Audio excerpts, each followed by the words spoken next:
Hello, and welcome back to the Alexander Society podcast. We're bringing you a bonus episode today as an apology for having to push back the Ho Chi Minh episode. Again, I do apologize. This is from our recording of the Zhang Ji Xiao episode. This is just me and Derek getting off into tangents during the recording. So this is normally what gets dropped out of the episode. So we do hope you enjoy it. Me and Derek ended up talking about some Stephen King books and movies. And Supernatural, somewhere in there in between. Be warned, there will be spoilers. We hope you enjoy it. Without further ado, I now present to you Just the Tangents. You good? I heard the weirdest engine revving sound. It sounded like a squeal of the engine itself. Like, you could tell it wasn't like someone like getting hurt or anything like that. Like, I've never heard an engine make a sound like that, but you could tell it was the engine. What if skinwalkers were cars? We'd be fucked. We'd be fine. There's a horror movie that's basically that plot, like a haunted car, right? There's a bajillion of movies like that. Fuck, there's a Stephen King apocalypse movie like that. Yeah, I guess. I think the plot line is like a comet passes by the Earth and somehow it haunts all the cars. I gotta look this up now because I remember this movie vividly. Yeah, that's how the Cars universe came into existence from the movie. Okay. Maximum Overdrive by Stephen King. Trying to think. The plot. On June 19th, 1987, crosses the tail of a rogue comet, Rhea M. Previously inanimate machines spring to life. An ATM insults a customer. A Bascale bridge rises during heavy traffic to fall in the river or collide. Chaos sets in. No, for real shit, if I was trying to withdraw some money from the ATM and the ATM called me a broke bitch, I'd kill myself on the spot. Like I'd find some sort of object and just thrust it into my neck. Like, I couldn't deal with that. Yeah, chaos sets in as machines begin attacking humans worldwide. Dixie boy truck stop just outside of Wilmington, North Carolina. Employee Duncan Killer is blinded after a gas pump sprays diesel in his eyes. Get fucked, bozo. After an electric knife injures waitress Wanda June and arcade machines in the back room electrocute a customer, and cook and parolee ex-convict Bill Robertson begins to suspect foul play. At a little league game, a vending machine kills the coach by firing canned soda point blank at him. How do you get soda in the Oh, it's a vending machine. Never mind. I thought it was one of the pitch machines. Mm-hmm. A driverless road roller, like one of those flattening, flattens a fleeing child. Newlyweds Connie and Curtis discover a corpse at a roadside gas station, but hastily escape in their car when a tow truck attempts to kill him. Deke bicycles through his town as humans and even pets are murdered by lawnmowers, chainsaws, electric hair dryers, pocket radios, RC cars, and an ice cream truck of all things. At the Dixie Boy, a grabber's truck kills Duncan when he departs to search for Deke. A truck sporting a giant fiberglass green goblin mask on its grill slams Bible salesman Camp Loman into a ditch. Let's fucking go. Let's go. Later, several big rig trucks encircle the truck stop. Connie and Curtis outmaneuver a semi-truck at a sharp turn, causing it to crash off the side of the road and explode. They arrive at the fortified truck stop, where he realizes they are safer there than out in the open. As they try to pass between the trucks, the car is hit and overturned. Bill and hitchhiker Brett Graham rush to help them before the truck attacks. The owner, Bubba Hendershot, uses his M2 Law rockets he had stored in a bunker. Steven, what the fuck? What? That's an that looks like a... Steven, what the fuck are you talking about? That's a grenade launcher, bro! This bro has an anti-tank grenade launcher. But actually, anti-tank is different from grenades. Grenades are anti-personnel. Deke arrives at the Dixie Boy later that evening and attempts to enter via the sewers, but is obstructed by a wire mesh covering the opening. That night, the survivors hear Loman screaming. Bill and Curtis sneak out via the sewers to help him. Deke discovers Loman, believing him dead, but suddenly awakens and attacks Deke. Bill and Curtis rescue Deke and determine that Loman is indeed dead, but the truck then chases them back into the pipe. The next morning, a bulldozer and a platform truck drive to the truck stop. Angered, Hendershot uses the rocket launcher to blow up the bulldozer, but the platform truck fires its post-mounted machine gun. What the fuck is a platform truck? Oh, it's like a truck where the bed is like wider than the cabin and it's open. It's for like it's for like carrying like wide loads, and it's used a lot for like for building technical. So like you can mount in war zones. A lot of people mount machine guns on the back because it's a really wide platform. And so somebody just mounted a fucking machine gun, and it's like a self-drive. it's a Tesla self-driving technical.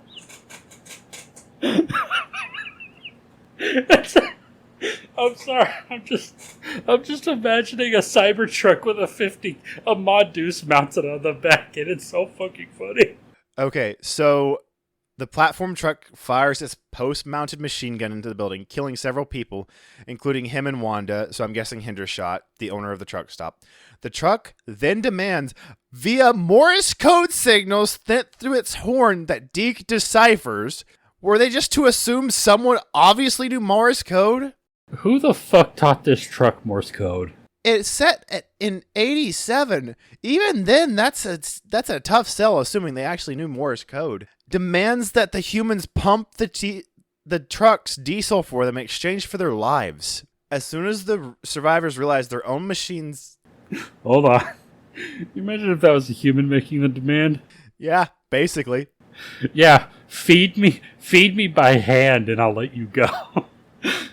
Yeah, stick finger foods between my lips and I'll let you live.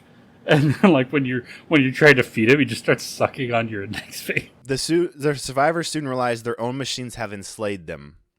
Bill suggests they escape to a local island named Haven, just off the coast. That's super convenient, on which no motorized vehicles are permitted. Okay. Wait, this is just the prequel to I Have No Mouth and I Must Scream. Basically. While the crew is resting, Bill theorizes that Comet is actually a broom operated by interstellar aliens that are using Earth's machines to destroy humanity so they can repopulate the Earth. Yeah, that makes as much fucking sense as anything else in this story. I mean, why not? During a fueling operation, Bill sneaks a grenade onto the platform truck, destroying it, then leads the party out of the diner via the sewer hatch to the main road, just as the trucks demolish the building. The Green Goblin truck pursues the survivors to the docks. The Green Goblin truck. You don't remember the Green... I just mentioned it, the Green Goblin truck. No, I remember. It's just so fucking absurd. Oh, by the way, once I'm finished doing this movie is actually infamous because that Green Goblin truck is a meme. I'll show you it. You're like, holy shit, I know that truck. The Green Goblin truck pursues the survivors to the docks, managing to kill trucker Brad when he falls behind. And when the ice cream truck appears, Brett and Curtis open fire, destroying it. After Bill destroys it with a direct hit from a rocket shot, I'm assuming the rocket launcher, the survivors then sail off to safety. An epilogue explains that 2 days later, a UFO was destroyed by a Soviet spaceship disguised as a weather satellite, conveniently equipped with class... What's IV mean? I don't remember Roman numerals. Class 4. Class 4... nuclear missiles, and a laser cannon. 6 days later, Earth passes out of the comet's tail, and the survivors are still alive. Let me find a good image of it, then I'll pull it up. There we go. That's a good image. Real quick, when was this book released? When was the story released? I don't think this was a book. I think this was a film. Maximum Overdrive is a 1986 American horror film written by Stephen King. 80. Okay, that makes sense. Yeah, that was when Stephen King was pounding just pounds of cocaine daily. Yeah, this was the coke face for sure. The screenplay was inspired and loosely based on Stephen King's short story Trucks, which was included in the author's first collection of stories, Night Shift. Following the events after all... Yeah, we've already done that. I want to see the summary of Trucks and see how it compares, honestly. Once I show you the picture of this, I actually want to continue this, and I want to have this just posted later, because this is so much that this has to stay in as something, but it's not part of the pirate episode. Okay.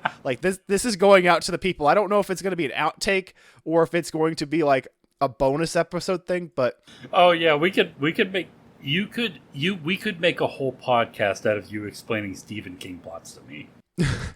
It's insane. Okay, so let's go ahead and finish this out by me go ahead and describing Stephen King's short story, Trucks. Trucks takes place at a truck stop in the U.S. The truck stop is located off a freeway and features a diner, a gas station, convenience store. The story's narrator and a handful of strangers find themselves trapped together in a freeway truck stop after semi-trailers and other vehicles suddenly brought to independent life by an unknown force proceed to presumably kill every human in sight. Cars, which may remain unaltered, are swiftly battered into wreckage, and pedestrians are massacred by rampaging trucks and buses. The sick... Wait, what? Wait. Why were the cars unaffected? I don't know. That makes weird. It said specifically trucks, but also buses. But why not cars too, though? If buses are affected, why wouldn't cars be?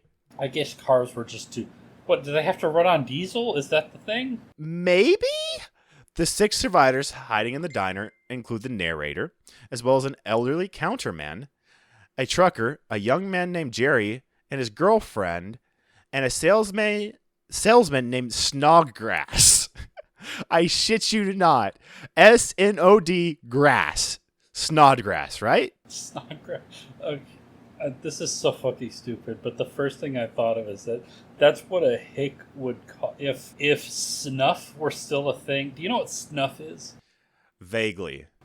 Snuff is an old... It was like a old term for porn, isn't it? No. Well, it became a term for porn, but originally it referred to a type of drug that was snorted by rich people in the 1700s, which was a mix of like an early form of cocaine mixed with tobacco leaves, and they'd snort it. And that sounds like if that had stayed popular, what a hick from South Carolina would call snuff. Damn. I don't know why that popped into my head, but it's funny. We went into this much detail over Snodgrass. Guess what? As the story begins, the counterman and a trucker attempt to radio any other survivors, but the two-way radios fails for unknown reasons. Snodgrass, cracking under the strain, attempts to flee across the stop's parking lot, is hit by one of the trucks. Snodgrass gets propelled into a drainage ditch and takes hours to die from internal bleeding. Get rotated, idiot.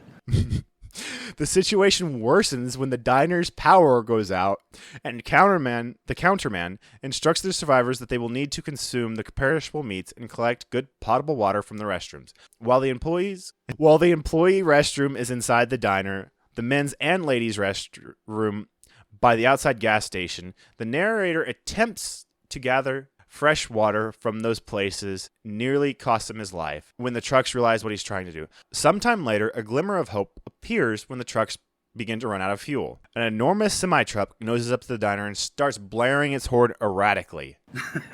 Guess what it's doing, Derek? I don't know. It's bitching and moaning because it's hungry? It's blaring Morse code, and Jerry just so happens to remember from the good old Boy Scouts that it's Morse code. Do you remember any of the Morse code that you learned in Boy Scouts?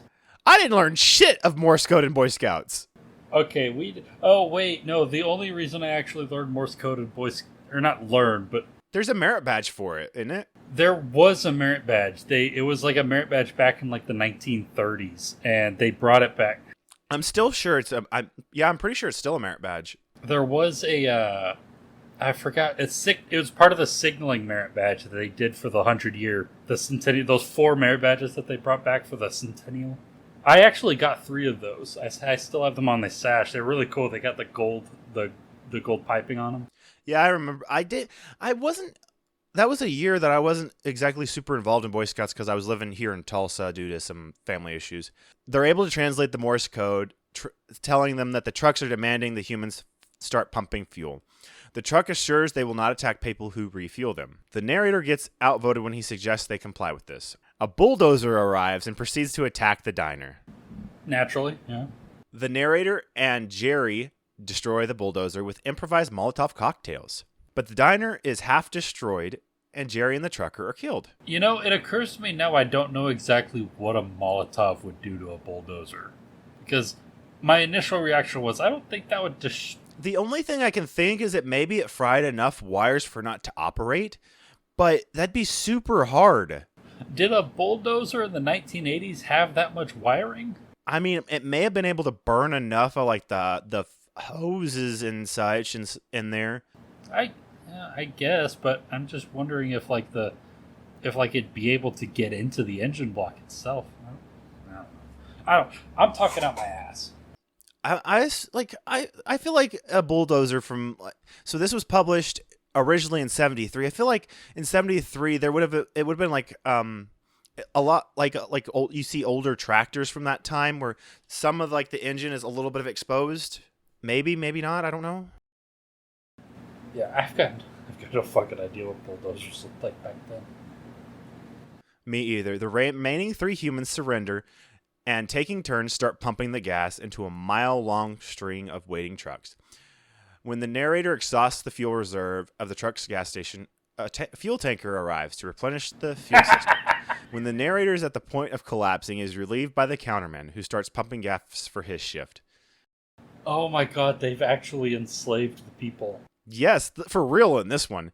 The narrator says that he will have to show the girl how to handle a fuel pump and that she will have to do it if she wants to live.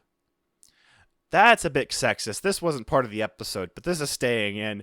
That's 3 sips. Yeah. But then he has a grim vision of forced assembly lines churning out new generations of trucks, and the trucks, aided by construction vehicles and tanks, doing great efforts such as draining the O'Kiffney swamp and paving much of the wild backcountry, stamping it into a great plain.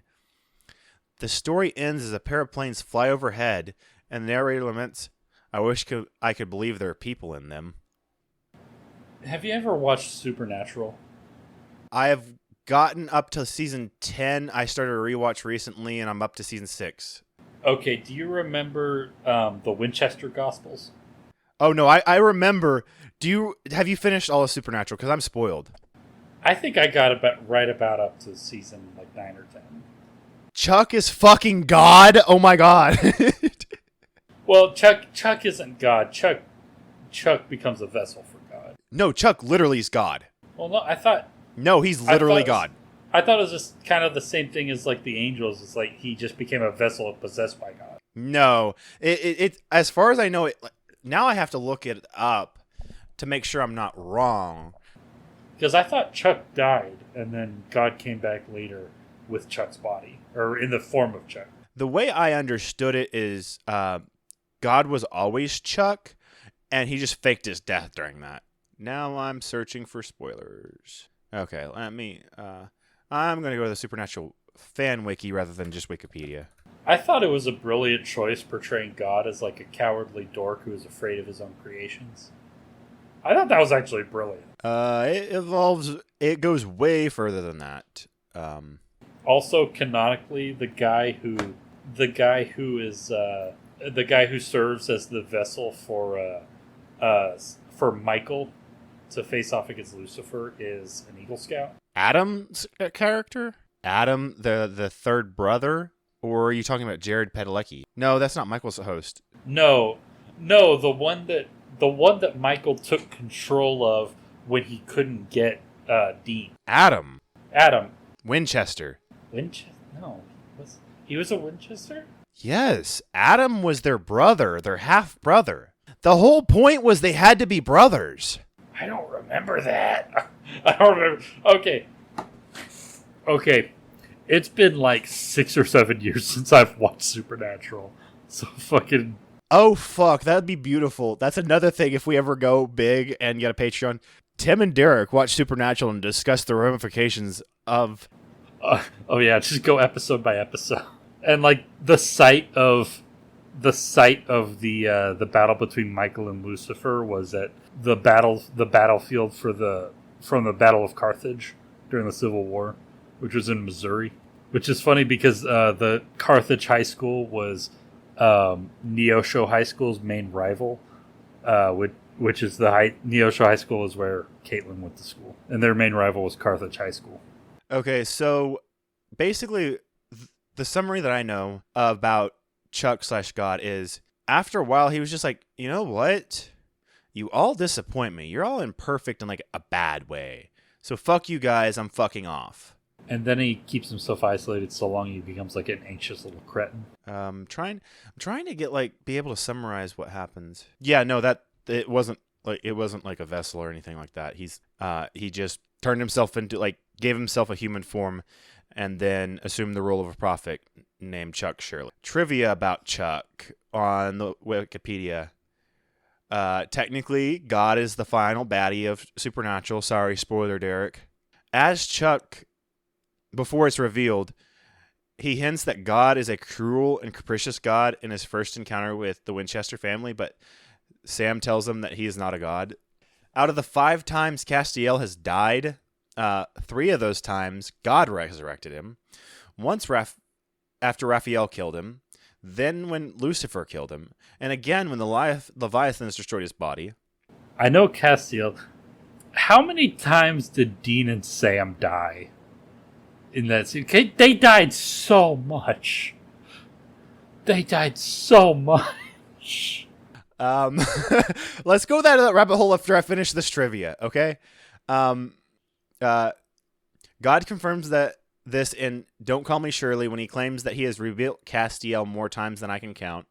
3 of the greatest antagonists in the show, Michael, Lucifer, and Metatron, have seen God face to face, and all 3 of them were previously loyal followers. Michael is the only one of these 3 who hasn't met Chuck, but is aware of God's masquerade after Castiel shows him his memories. During Inherit the Earth, Michael finally sees his father in the form of Chuck before being killed by him for his betrayal.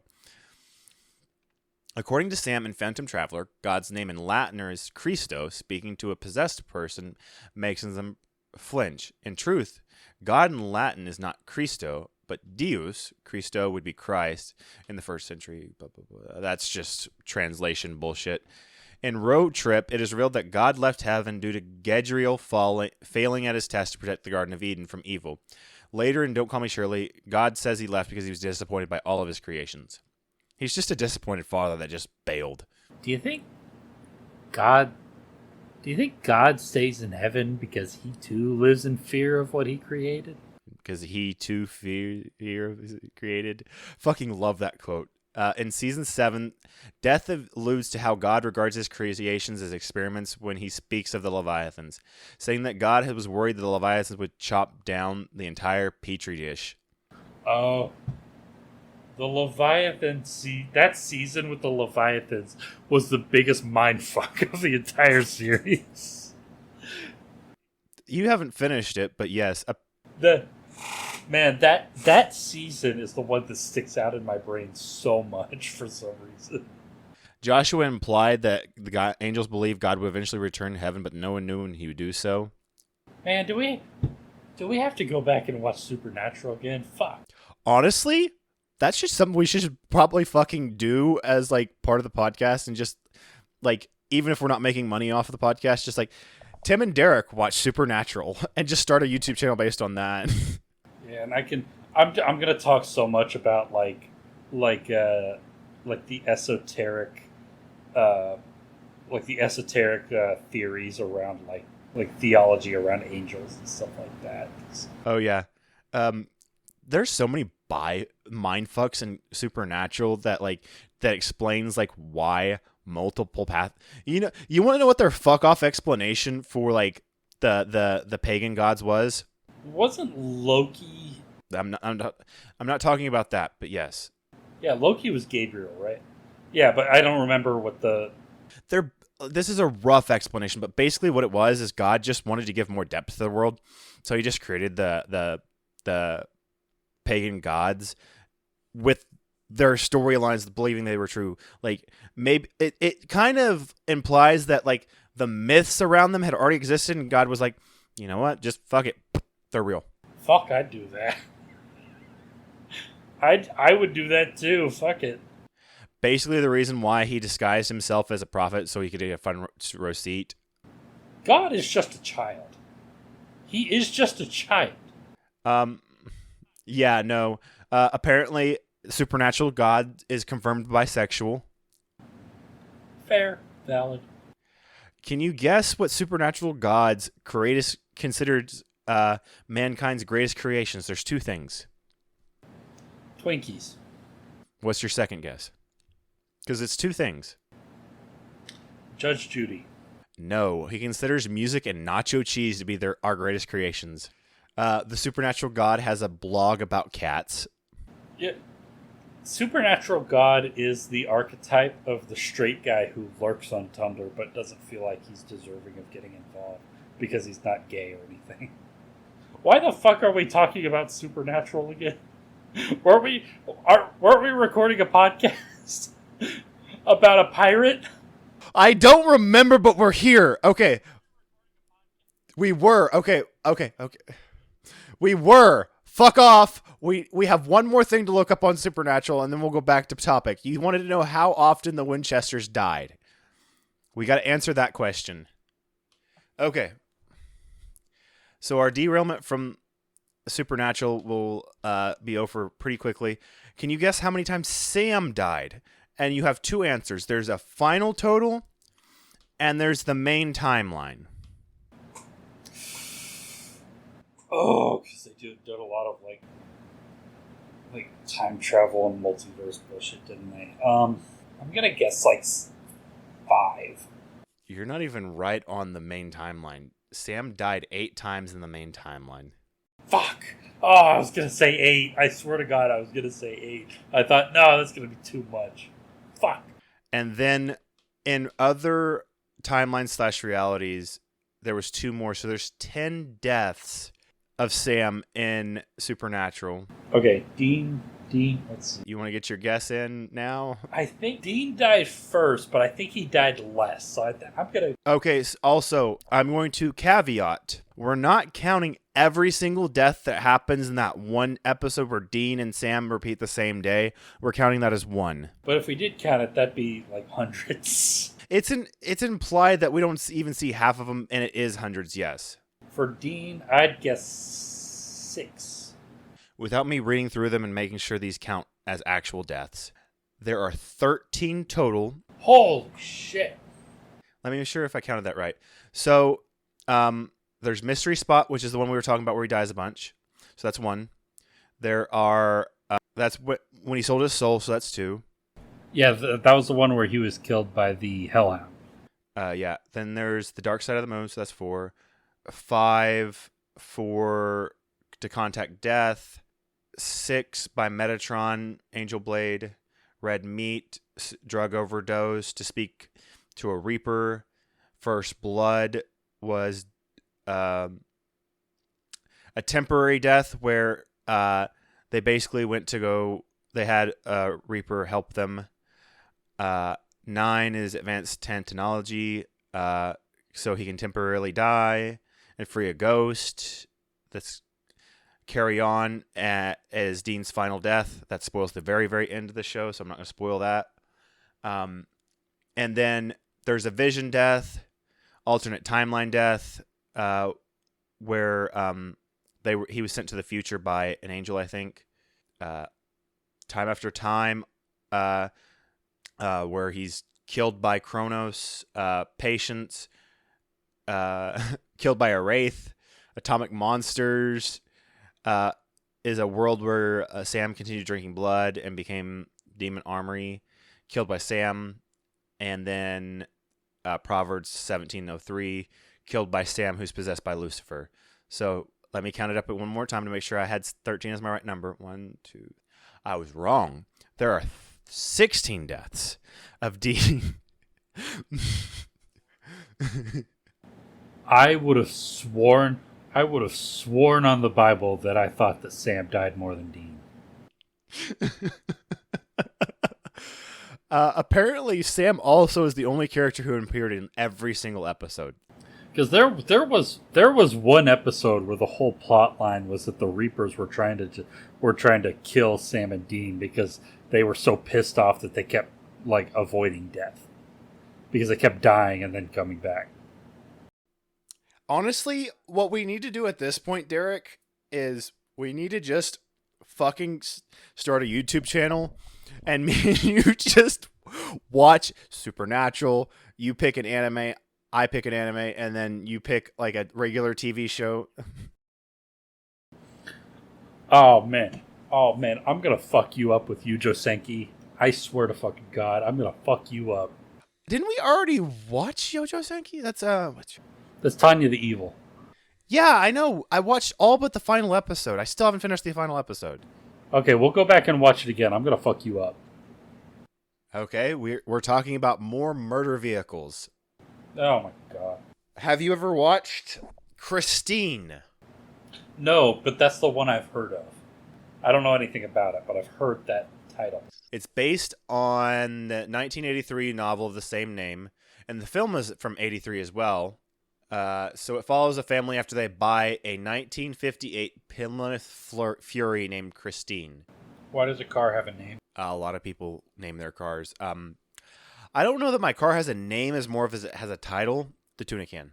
Because apparently I looked like I was being pulled out of a tuna can when I named. My current car doesn't have a name, but my last car was called the Dank Tank. This is the first time I've named a vehicle. I've never been a big fan. Okay, the plot is, in 1957, a car at a Detroit car factory, a 1957 Plymouth Fury slams its hood shut on a worker's hand, while another worker is found dead inside the car after dropping cigar ash on its seats.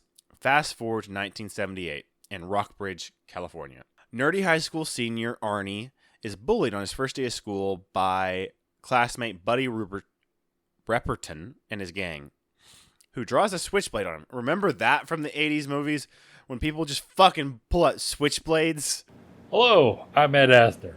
Arnie's best friend Dennis intervenes and gets the attention of the auto shop teacher, sends Buddy and his gang to the principal's office. Moochie Winch and Don Van During, Buddy's two minions, are suspended. However, Buddy is expelled.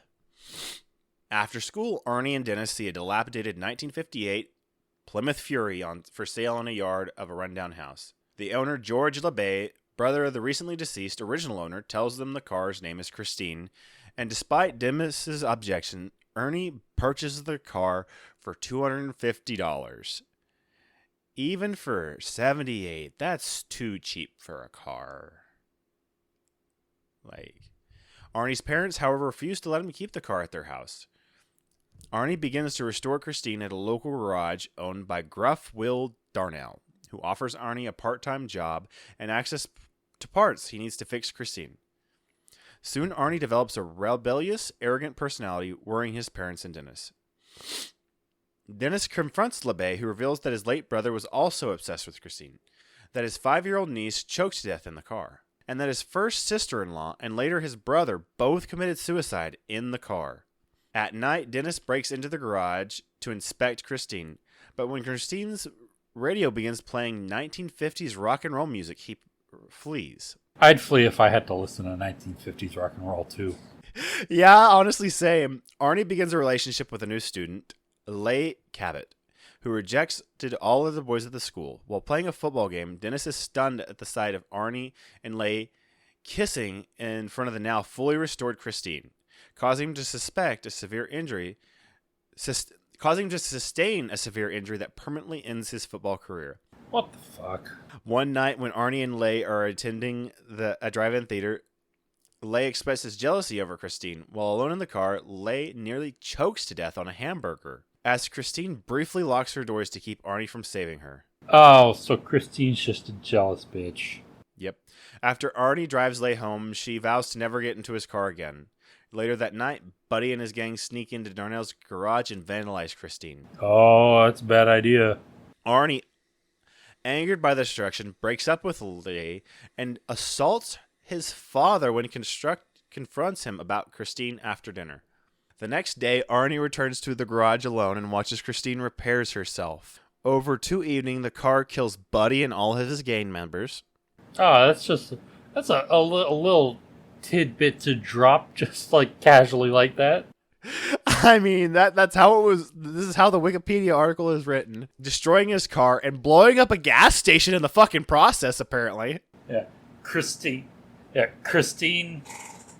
directed by Michael Bay. Christine drives away like in Power Rangers and explosions happen in the background.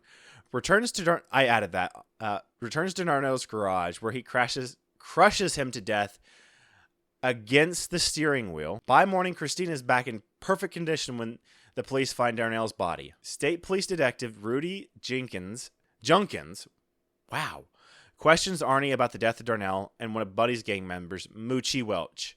But the car's pristine condition and Arnie's alibi convinced the detective he wasn't involved. Can we shit talk some of these names here? Because, like, what the fuck? Moochie Welch? Rudy Junkins? It's like that one Japanese baseball video game from like the 80s with like all of like what the Japanese thought sounded like American names. Like one of them was like Bobson Dugnut. Hold on, I'm gonna find that and send it to you. Hold on. Okay, I'm gonna continue, then we'll bring it up right here at the after as we're concluding. Lay and Dennis conclude that Christine is responsible for Arnie's insanity. They plan to lure Christine to Darnell's garage and smash her with a bulldozer.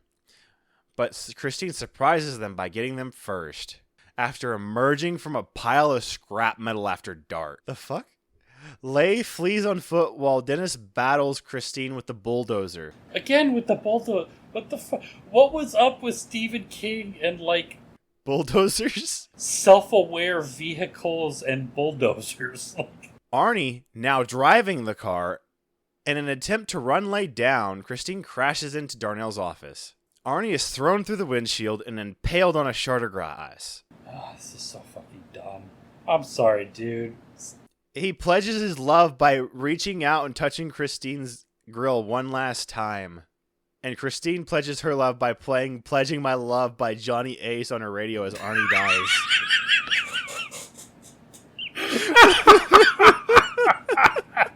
Okay, I take it back. Stephen King, you're a genius. Christine continues to attack, repairing herself more quickly than before, until Dennis and Lay corner her and flatten her with the bulldozer.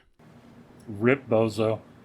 The next day, Dennis, Lay, and Junkins watch as Christine's remains are crushed into a cube at a junkyard. Junkins congratulates the teens for stopping Christine, but regret not being able to save Arnie. They are scared when they hear the sound of a 1950s rock and roll song, but it's just a boombox nearby.